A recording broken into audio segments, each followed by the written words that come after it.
Lahir pada masa ketika anak laki-laki diperintahkan untuk disembelih hidup-hidup, ibunya khawatir bahwa dia juga pasti tidak akan pernah selamat. Namun, melalui campur tangan yang tidak lain adalah dari Tuhan, Allah mengilhami ibunya untuk menempatkan bayinya yang baru lahir ke Sungai Nil. Maka dengan penuh keyakinan kepada Allah, dia dengan murah hati menurutinya, melemparkannya ke sungai sementara saudara perempuannya mengikutinya. Sambil mengawasinya dengan saksama, dia segera terkejut ketika Musa tiba-tiba muncul di rumah orang yang paling jahat, paling hina, rumah Firaun, penguasa Mesir, yang melakukan kejahatan paling keji. Itu tampak seperti kematian yang pasti, tetapi sebenarnya itu adalah mukjizat terselubung karena Musa dengan penuh kasih digendong oleh istri Firaun dan segera menjadi kesayangannya. Dengan demikian, dia menemukan dirinya aman dan terlindungi di rumah orang yang paling buruk di antara umat manusia.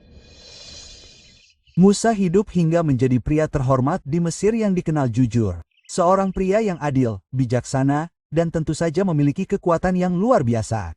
Namun, semuanya berubah suatu hari ketika ia mendapati dirinya berada di tengah perkelahian antara seorang pria Mesir dan salah satu orangnya, seorang Israel.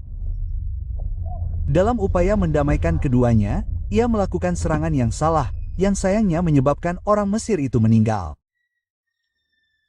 Itu tentu saja kecelakaan, tetapi itu mencabik-cabik hatinya. "Ya Tuhan, aku telah berbuat salah pada diriku sendiri, jadi ampunilah aku," teriaknya. Namun, keesokan harinya, tersiar kabar bahwa Musa telah membunuh seorang pria, dan ia akan segera diadili. Seorang pria datang kepadanya sambil berlari. "Mereka akan membunuhmu, kau harus melarikan diri," sarannya dengan tulus.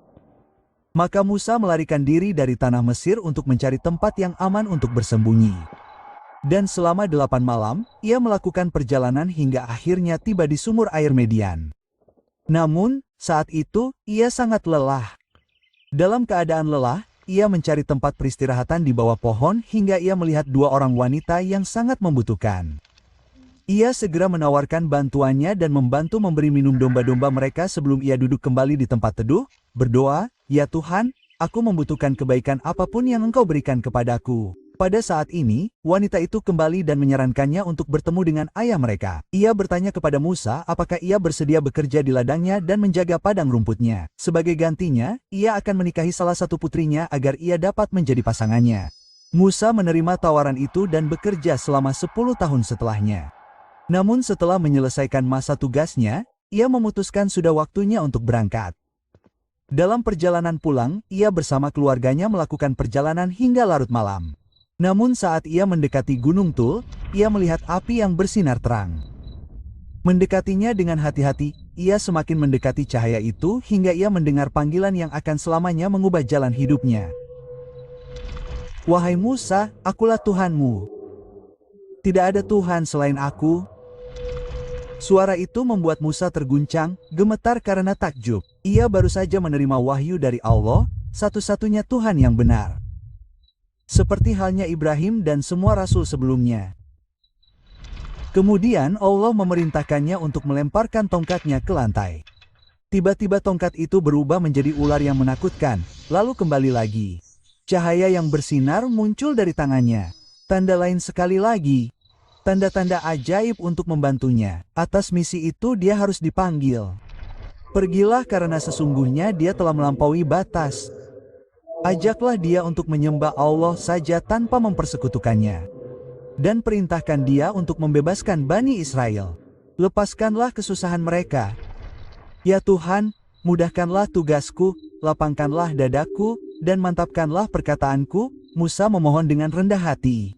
"Dan izinkanlah saudaraku Harun untuk menemaniku." Allah menerima. Dan demikianlah mereka berangkat, mulai membuat jalan mereka. "Aku beserta kamu berdua," Allah berfirman, "maka janganlah kamu takut."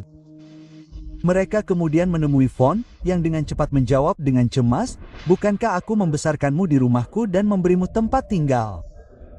Dan bukankah kau yang membunuh seseorang lalu melarikan diri? Namun, disinilah kau berada. Apakah ini yang ingin kau katakan? Siapa sebenarnya yang disebut Tuanmu ini?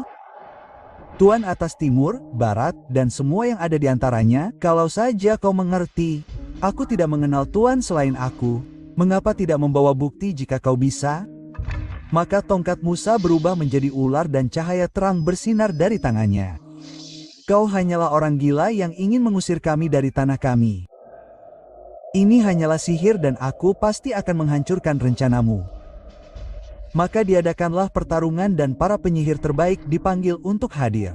Kegembiraan menjanjikan hadiah jika mereka menang, memastikan mereka akan menjadi teman dekat. Jadi mereka melemparkan tongkat mereka yang mulai menggeliat dan bengkok. Namun di hadapan tongkat Musa, mereka tidak memiliki kesempatan untuk melawan. Tongkat itu berubah menjadi ular raksasa. Dan itulah akhirnya. Para tukang sihir menjadi frustrasi, dengan rendah hati mengakui kekalahan. Kami beriman kepada Tuhan Harun dan Musa. Mereka mulai mengulanginya. Fon bereaksi dengan marah, menanggapi dengan kesombongan. Orang ini tidak lebih dari pemimpin kalian. Aku akan menyalib kalian semua dan memotong tangan dan kaki kalian. Maka kalian akan tahu bahwa tidak ada Tuhan yang lebih kuat dariku. Keadaan menjadi buruk bagi Fon. Setelah kekalahan ini, ia dipermalukan di depan umum dan sekarang kekuasaannya berada di ujung tanduk. Karena merasa tidak aman, ia meningkatkan rencana jahatnya, semakin menyiksa anak-anak Israel. Sementara Musul hanya menonton, Musul memperingatkannya tentang hukuman Allah, namun Fon tidak mengindahkannya. Maka Allah mengirimkan kekeringan yang menghancurkan semua hasil panen Mesir. Lalu datanglah banjir, belalang, kutu, dan katak. Tanda demi tanda. Namun Fon menolak untuk berhenti. Setelah beberapa waktu berlalu, Allah mengizinkan Musa untuk akhirnya pergi. Jadi ia mengumpulkan anak-anak Israel dan menuju Laut Merah. Namun setelah menyadari pelarian mereka, Fon menolak untuk membiarkan mereka melarikan diri. Ia mengirimkan pasukan dan mengejar mereka dengan cepat. Saat ia mengepung mereka, anak-anak Israel perlahan-lahan kehilangan kesabaran. Mereka berseru, "Sesungguhnya kita akan binasa, kita akan segera disusul." Mus menjawab, "Tuhanku besertaku, dan aku tidak akan ditinggalkan." Ia memukul laut dengan tongkatnya, menyebabkan laut itu terbelah menjadi dua gunung yang menjulang tinggi, memberi jalan bagi evakuasi mereka. Dibutakan oleh kesombongan, Fon mengejar mereka, gagal menyadari bahwa baginya, laut tidak akan terbelah dua lagi. Dan karena itu, Fon tenggelam dengan menyedihkan bersama dengan seluruh krunya. Saat ini, tubuhnya tetap dipajang untuk dilihat seluruh dunia, meninggalkan kisahnya sebagai pelajaran abadi bagi semua orang yang datang setelahmu.